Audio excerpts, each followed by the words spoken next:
कशामुळे बा तुम्हाला तिकडे का नाही यायला लागला तुम्हाला आहे का तिकडे जमा करण्यात आहे तरुणाला या ठिकाणी मारहाण झाली. आम्ही शांततेने या ठिकाणी बसलेलो आहे, शांततेने या ठिकाणी बसलेलो आहे. परंतु पोलीस बांधवांना या ठिकाणी आमची विनंती आहे की तुम्ही कायदा व सुव्यवस्था पाळा आणि त्या तरुणाला सोडा. आम्ही या ठिकाणी शांततेत आहोत.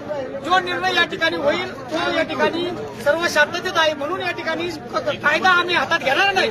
परंतु पोलीस बांधवांनी